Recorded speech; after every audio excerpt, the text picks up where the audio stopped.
హైదరాబాద్ గచ్చిబౌలి అంజయ్ నగర్ లో భారీ క్రేన్ తో కూల్చివేతలు కొనసాగుతున్నాయి.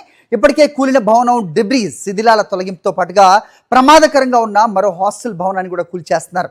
బాహుబలి క్రేన్ తో మణిదీప్ హాస్టల్ భవనాన్ని కూల్స్తున్నారు హైడ్రా అధికారులు. బిల్డర్ సాజిద్ అక్రమ కట్టడాలపై హైడ్రా కొరడా జుళిపిస్తోంది. రైట్, ఇదే అంశంపై మరింత సమాచారం మా ప్రతినిధి సాయి కిరణ్ అడిగి తెలుసుకుందాం. సాయి కిరణ్, 50 అలాగే 40 అంతకంటే తక్కువ గజాల్లో ఇంత పెద్ద ఎత్తున భవనాలు ఎలా నిర్మించారు? అధికారులు ఆ నిర్మాణం పూర్తయ్యే వరకు అటువైపు రాలేదా అనే ప్రశ్న అయితే ఎప్పటి నుంచో ఉన్న నేపథ్యం. సో ప్రస్తుతం కూల్చివేస్తున్న నేపథ్యంలో ఈ బిల్డర్ ఎవరు, అతన్ని అదుపులోకి తీసుకున్నారా అనే క్వశ్చన్ కూడా వస్తోంది. మరోవైపు మొన్న ఈ భవనం కూలిపోయినప్పుడు ఏదైతే అపార్ట్మెంట్ పడిందో ఆ అపార్ట్మెంట్ పరిస్థితి ఏంటి? అక్కడ ఉన్న వాళ్ళని కూడా ఎవాక్యుయేట్ చేసినట్టుగా కూడా వార్త చూసాం. ఏంటి టోటల్గా ఓవరాల్గా మీ దగ్గర ఇన్పుట్స్?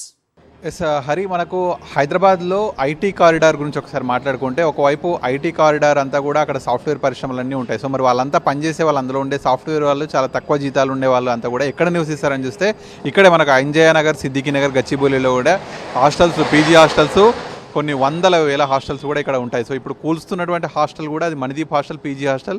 అందులో కూడా చాలామంది, దాదాపు 80 మందిని నిన్న ఎవాక్యుయేట్ చేసి ఇప్పుడు అది కూలుస్తున్నారు. సో వీళ్ళంతా ఇక్కడ స్థానికంగా సాఫ్ట్వేర్ ఉద్యోగాలు ఇవన్నీ కూడా చేసుకుంటూ ఉంటారు.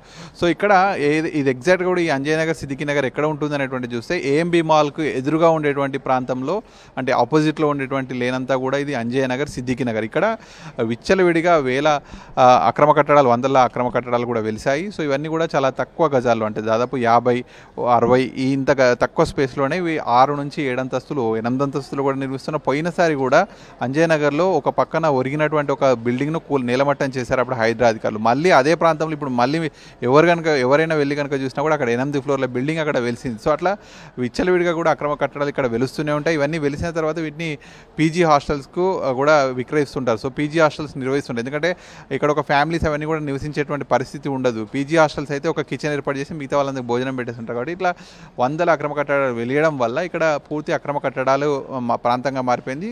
సో దానివల్ల ఇటువంటి ఇబ్బందులు ఎదురవుతున్నాయి. ఇక్కడ ఆల్రెడీ నిన్న 7 అంతస్తుల భవనం ఏదైతే కూలిందో అక్కడ అదే ప్రాంతంలో ఉన్నటువంటి డెబ్రీస్ను, శిథిలాలన్నింటినీ కూడా తొలగించిన తర్వాత పక్కనే ఉన్నటువంటి మణిదీప్ హాస్టల్ని కూడా తొలగిస్తున్నారు. సో ఇక్కడ వీటిని తొలగించిన తర్వాత వెనకాల ఉన్నటువంటి బిల్డింగ్ కూడా, అది కూడా అక్రమ కట్టడం, దాన్ని కూడా తొలగిస్తామని చెప్తున్నారు. సో ఇవే కాకుండా ఇంకో 25 అక్రమ కట్టడాలు కూడా గుర్తించామనేటువంటి చెప్తున్నారు. సో ఈ పరిస్థితి ఇప్పుడు వచ్చింది. ఈ కూల్చడం కంటే ముందే, కట్టే ముందే వీటిని అధికారులు అలో చేయకుండా ఆపేస్తే ఇప్పుడు ఈ పరిస్థితి ఉండకపోయేది అనేటువంటి స్థానికులు కోరుతున్నారు. సో ప్రస్తుతానికి ఎవరైతే ఆ పక్కన 7 అంతస్తుల భవనం కూలిందో అది సాజిద్కి సంబంధించింది.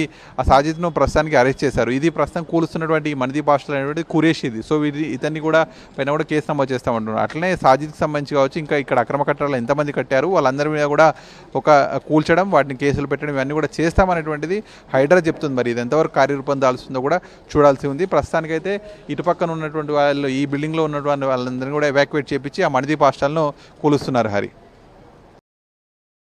మరిన్ని అప్డేట్స్ కోసం ఛానల్ను సబ్స్క్రైబ్ చేయండి.